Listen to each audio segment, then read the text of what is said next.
दिखा रहे हैं, बाबा विश्वनाथ के दर पर इस वक्त प्रधानमंत्री नरेंद्र मोदी पहुंचे हुए हैं।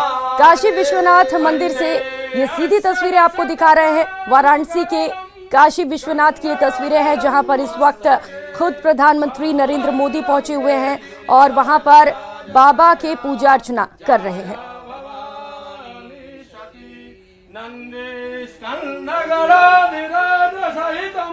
श्री विश्वनाथ प्रभो काशी मंदिर संस्थितो खिल गुरु देया सदा मंगलम देया सदा मंगलम देया सदा मंगलम।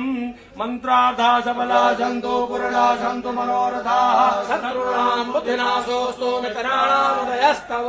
ॐ ब्रह्मा मुरारिस्त्रिपुरान्तकारे भानुषसि भूमिसुतो बुधश्च गुरुश्च शुक्राशनिराहु केतवः सर्वे ग्रहाः शान्तिकरा भवन्तु। नमः पार्वतीपतये हर हर महादेव।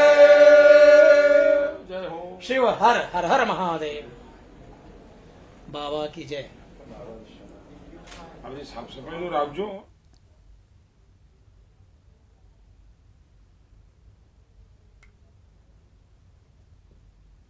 हाथ उठाकर हर हर महादेव का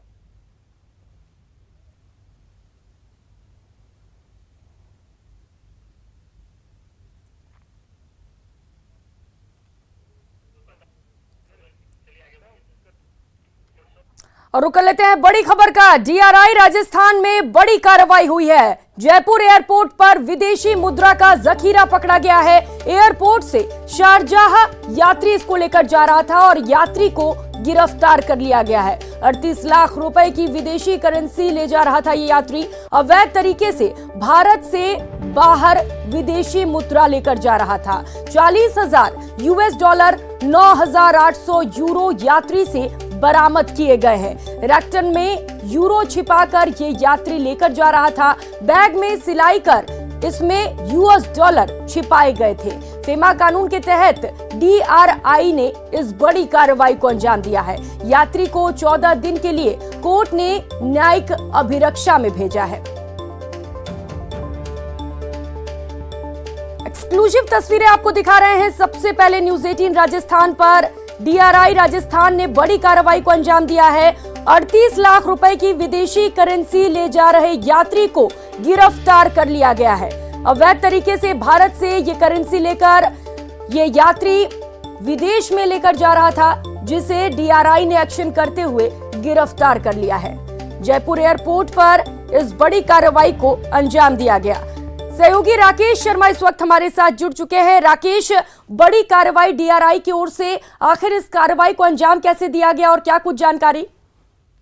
बिल्कुल, देखिए प्रियंका, जिस तरीके से डीआरआई ने कार्रवाई की है, सबसे बड़ी बात है कि ये जो 38 लाख की विदेशी मुद्रा थी, ये राजस्थान से यूएई जा रही थी, क्योंकि इसमें अमेरिकन डॉलर हैं और यूरो भी हैं। और जिस तरीके से ये विदेशी मुद्रा को ले जाया जा रहा था, शरीर के आंतरिक हिस्सों में जो है इसको छुपा करके इसकी तस्करी की जा रही थी। एक जो बैग था, बैग को बकायदा एक इस तरीके से उसमें काट छांट की गई कि जो जांच एजेंसियां हैं उसकी पकड़ में नहीं आ सके। तो ये जो यात्री है जिसको जयपुर एयरपोर्ट पर पकड़ा है, ये किसी दूसरे राज्य से यहाँ आया था जयपुर, और जयपुर एयरपोर्ट से ये शारजाह की फ्लाइट में सवार होने वाला था। लेकिन जब डीआरआई को इसकी जानकारी मिली तो पूरी एक जाल बिछाया गया और इसको पकड़ा गया पैसे इस विदेशी मुद्रा के साथ में। और विदेशी मुद्रा जो है लगभग 38 लाख की है, जिसमें यूरो है और डॉलर है। अब सबसे बड़ी बात यह है कि जो फेमा एक्ट के तहत कोई व्यक्ति एक निश्चित मात्रा में ही विदेशी मुद्रा रख सकता है, लेकिन इसमें बिल्कुल राकेश, गिरफ्तारी हुई है और जिस तरीके से बड़ी मात्रा में विदेशी करेंसी बरामद की गई है, कहीं न कहीं इसमें एक बड़ा गैंग भी शामिल हो सकता है। बहुत शुक्रिया आपका तमाम जानकारियों के लिए। और अब बात सदन में संग्राम की। विधानसभा में बिल पर बहस नहीं कराने से नाराज बीजेपी विधायकों ने सदन से बहिष्कार किया। सरकार को वेंज एंड मीन्स के तहत 69,000 करोड़ खर्च करने की अनुमति देने वाले विनियोग विधेयक पर बीजेपी विधायकों ने बहस की और मांग की। नेता प्रतिपक्ष गुलाब चंद कटारिया ने कहा कि स्पीकर ने इसे मुख बंद से पारित कराने की बात कही थी, लेकिन अब इसे बदल दिया। किसी ने तैयारी नहीं की, अब इस पर बाद में चर्चा का वक्त तय हो। सभापति राजेंद्र पारिक ने कहा उन्हें स्पीकर से हुई चर्चा की जानकारी नहीं है। इतना कहकर बिल पारित करवाना शुरू कर दिया। नाराज बीजेपी विधायक वॉकआउट करके बाहर चले गए। इस बीच सभापति ने सदन की कार्यवाही को स्थगित कर दिया, लेकिन बीजेपी के विधायक स्पीकर के चैम्बर में मिलने पहुंच गए। विधायकों ने स्पीकर के सामने आपत्ति जताई। स्पीकर से मिलकर बाहर निकले उपनेता प्रतिपक्ष राजेंद्र राठौड़ ने कहा कि स्पीकर ने गलती स्वीकार की है, इसे सदन की कार्यवाही से हटाया जाएगा। अब सोमवार को सदन में विधेयक पर चर्चा होगी।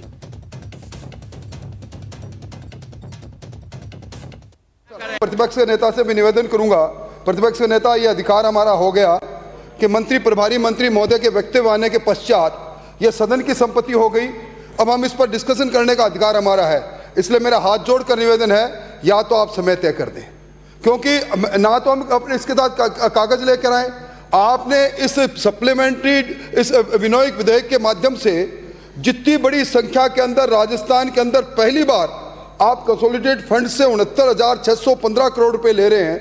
और ये बात हुई थी क्योंकि ये सप्लीमेंट्री डिमांड है 21-22 की, और हमें विनियोग विधेयक जब आएगा उस समय आप हमें डिस्कशन का मौका मिलेगा, इसलिए हम इसमें नहीं आए।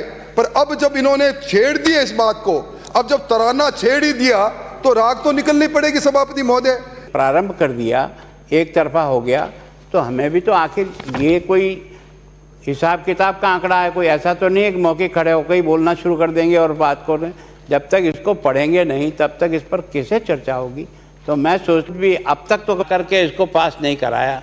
ये पहली बार है कि आप 21-22 का 31 मार्च के बीच में खर्च होने में जो स्थिति बनी है उसमें आपको 69,000 करोड़ रुपया एक्स्ट्रा लेने की नौबत आ गई। 69,000 करोड़, 1-2 रुपया नहीं।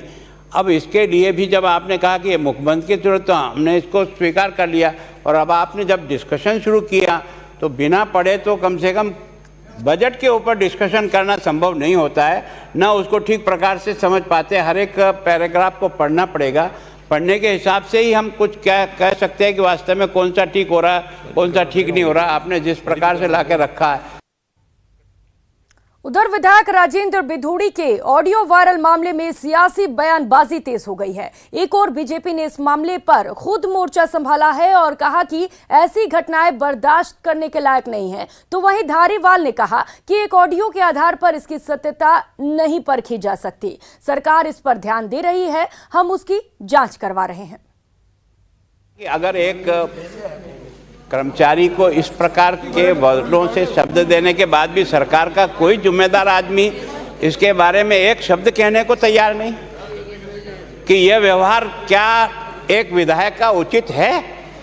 आप ये वीडियो सुनकर के आप ये सब बातें कह रहे हैं, अब उसकी सच्चाई क्या है क्या नहीं है इसकी तय में सरकार जाएगी, तभी जाकर के कुछ हो सकता है।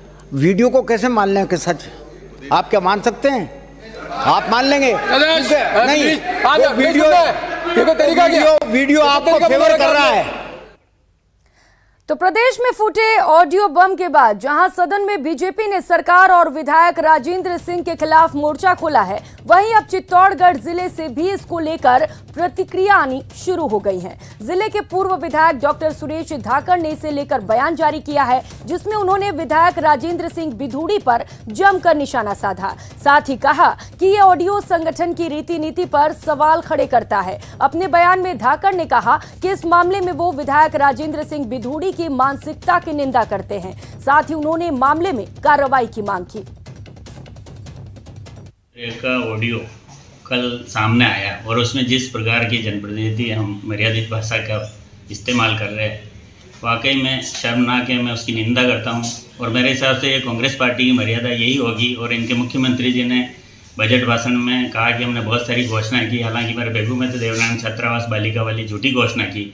ऐसे ही इनके विधायकों को भी इन्होंने ऐसे ही पाठ पढ़ा रखा है कि कभी डोटासरा जी किस तरह का बयान देते हैं, कभी हमारे विधायक महोदय किस तरह का बयान देते हैं। मैं ऐसे भाषण तो नहीं कह सकता उसको, लेकिन जिन्होंने फ़ोन पर जिस तरह की भाषा का उन्होंने इस्तेमाल किया, मैं उसकी कड़े से कड़े शब्दों में निंदा करता हूँ। वहीं विधानसभा में प्रश्नकाल के दौरान नंदीशालाओं की स्थापना को लेकर पक्ष विपक्ष में नोकझोंक हुई और जवाब से असंतुष्ट विपक्ष ने सदन से वॉकआउट किया। सवाल के जवाब में जब मंत्री ने कहा कि अब तक एक भी नंदीशाला पंचायत स्तर पर नहीं खुली है, तो मामले ने तूल पकड़ लिया। नेता प्रतिपक्ष ने सवाल उठाया कि क्या सरकार के इस कार्यकाल में एक भी पंचायत स्तर पर नंदीशाला खोली गई है। इस पर मंत्री प्रमोद जैन भाया ने बताया कि जिला स्तर पर 16 नंदीशालाएं खोली गई हैं, लेकिन पंचायत स्तर पर अभी काम शुरू नहीं हो पाया है। मंत्री के इस जवाब से असंतुष्ट होकर विपक्ष ने सदन से वॉकआउट कर दिया।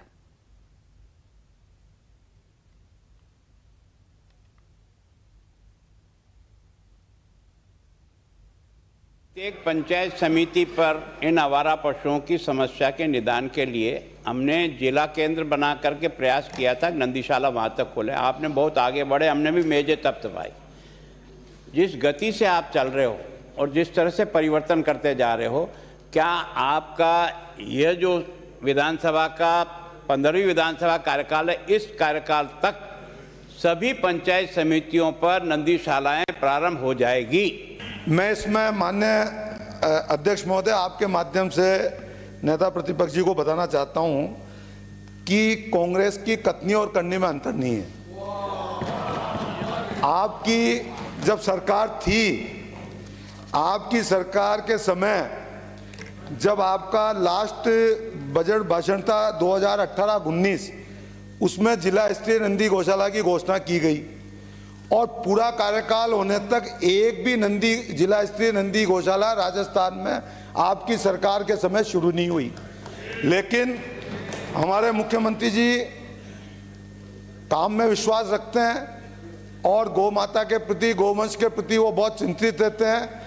आपकी इस योजना को हमारी सरकार आने के बाद आगे बढ़ाया और 16 जिलों में जिला नंदी गौशाला की शुरुआत की। और अब बात बर्थडे पॉलिटिक्स की। 8 मार्च को वसुंधरा राजे का जन्मदिन इस बार खास रहने वाला है। राजे समर्थक इस बार जन्मदिन के बहाने दम दिखाने को तैयार हैं। जोधपुर से भी बड़ी संख्या में राजे समर्थक केशर राय पाटन पहुंचेंगे। जोधपुर के बीजेपी कार्यकर्ताओं के जोश का आखिर सियासी संदेश क्या है, देखिए रंजन दवे की खास रिपोर्ट। जिंदाबाद जिंदाबाद जिंदाबाद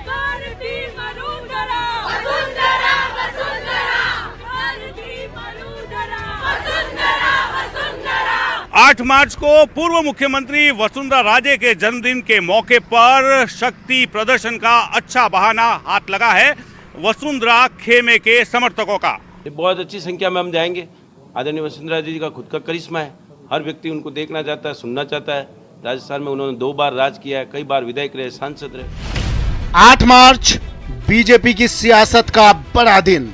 मारवाड़ संभाग में विशेषकर जोधपुर जिले के ग्रामीण, देहात और शहर के प्रमुख कार्यकर्ता ने समूह ने मिलकर अपनी ज़्यादा से ज़्यादा सहभागिता इस सूर्य नगरी की, इस जोधपुर जिले की संभव हो सके, उसके बारे में चर्चा के लिए एक ये बैठक का आयोजन हुआ है। जन्मदिन के बहाने ही सही, सूर्य नगरी के राज्य समर्थकों की ओर से बड़ा सियासी कार्यक्रम करने की मंशा बता रही है कि इस बार पूर्व सीएम वसुंधरा राजे का जन्मदिन खास रहने वाला है। हाड़ौती के केशवराय पाटन में वसुंधरा राजे देवदर्शन कार्यक्रम के बाद बीजेपी कार्यकर्ताओं को संबोधित करेंगी, जिसमें जोधपुर से बड़ी संख्या में कार्यकर्ताओं के पहुंचने की संभावना जताई जा रही है। जिन्होंने 2 बार कुशल नेतृत्व किया, पूर्व यशस्वी मुख्यमंत्री वसुंधरा राजे जी का जन्मदिन 8 मार्च 2022 को हाड़ौती के केशवराय पाटन एक जल को संचय के संदेश के साथ मनाने का निश्चय हुआ है। जोधपुर से राज्य के कार्यक्रम में समर्थकों के आने का खास महत्व है। जोधपुर केंद्रीय मंत्री गजेंद्र सिंह शेखावत का गृह नगर है, जो बीजेपी के अंदरूनी सियासत में बड़ा चेहरा बनने की कोशिश में है। तो जोधपुर सीएम अशोक गहलोत का भी गृह नगर है। हालांकि बीजेपी के कार्यकर्ता इस कार्यक्रम को शक्ति प्रदर्शन से जोड़कर नहीं देखते। भारतीय जनता पार्टी में कोई गुटबाजी नहीं होती है। भारतीय जनता पार्टी का कार्यकर्ता कैडर बेस का कार्यकर्ता होता है, विचारधारा से बंधा होता है। हमारी यशस्वी राजस्थान की सर्वमान्य नेता जो भी राष्ट्रीय उपाध्यक्ष है वसुंधरा राजे जी का जन्मदिन है और ये कोई मीटिंग या शक्ति प्रदर्शन नहीं है। बीजेपी की तरफ से बार बार पार्टी के अंदर गुटबाजी की बात से इनकार किया जाता रहा है, लेकिन अगले साल होने वाले विधानसभा चुनाव को देखते हुए राजे समर्थक गोलबंद होकर अपनी ताकत दिखाने को तैयार हैं और संदेश साफ है कि वसुंधरा राजे ही मुख्यमंत्री थी और आगे भी रहेंगी। जिस प्रकार के बजट आ रहे हैं, आम आदमी त्रस्त होके एक बार पुनः वसुंधरा राजे जी के नेतृत्व के अंदर राजस्थान के सरकार देखना चाहता है। सियासी जानकार मानते हैं कि जन्मदिन के बहाने राजे अपनी सियासी ताकत दर्ज करवाने वाली है और उनके समर्थक राजे को अगले मुख्यमंत्री के रूप में प्रोजेक्ट करने को आतुर हैं। जोधपुर में हुई बैठक में तय हुआ कि 250 से अधिक वाहनों में समर्थक केशोरायपाटन पहुंचेंगे।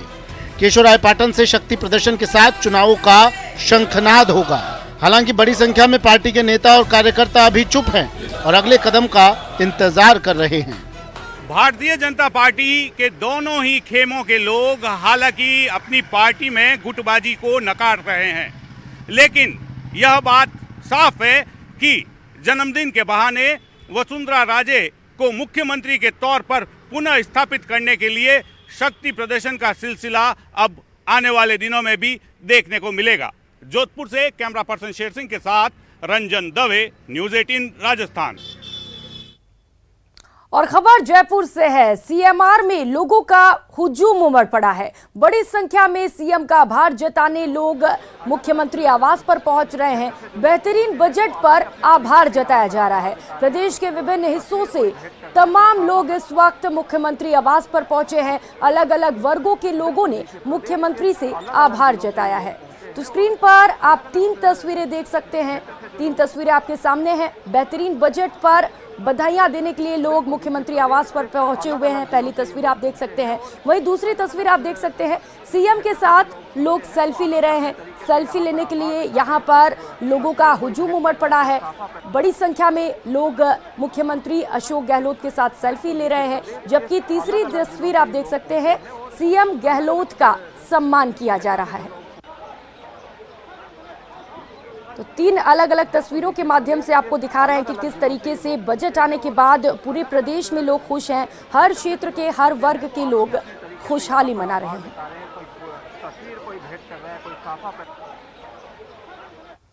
और फिलहाल यहाँ वक्त तो चला एक छोटे से ब्रेक का। ब्रेक के बाद बात यूक्रेन से छात्रों की वतन वापसी की।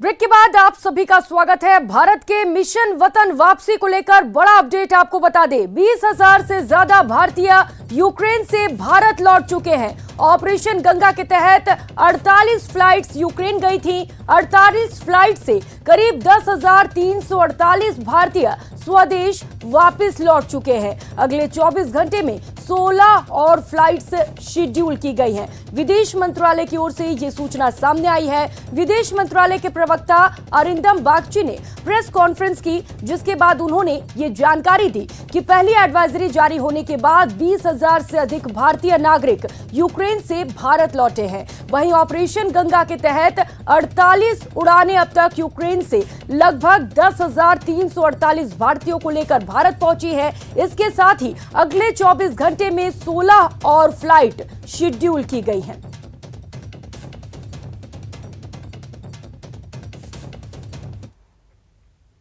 उधर यूक्रेन युद्ध में फंसी राजसमंद की बेटी ललक नंदवाना भी आज जयपुर पहुंची, जहां उन्होंने सांसद दिया कुमारी से मुलाकात की।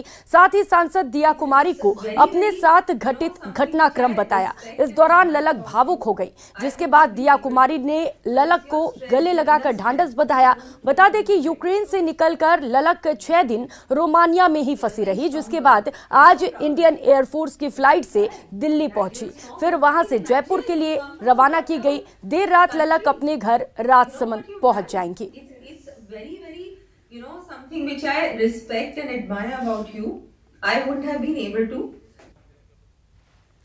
वहीं भरतपुर के छात्रों का स्वागत करने सांसद रंजीता कोली राजस्थान हाउस पहुंची। इस दौरान सांसद रंजीता कोली ने कहा कि भरतपुर के छात्रों को घर तक भिजवाने के लिए हम अपनी तरफ से गाड़ी उपलब्ध करवा रहे हैं, लेकिन ये लोग छात्रों को जाने नहीं दे रहे हैं। इस मामले में ये लोग राजनीति कर रहे हैं। वहीं छात्रों ने केंद्र सरकार और गहलोत सरकार को इसके लिए धन्यवाद दिया। साथ ही घर तक भेजने में हो रही देरी पर सवाल भी खड़े किए।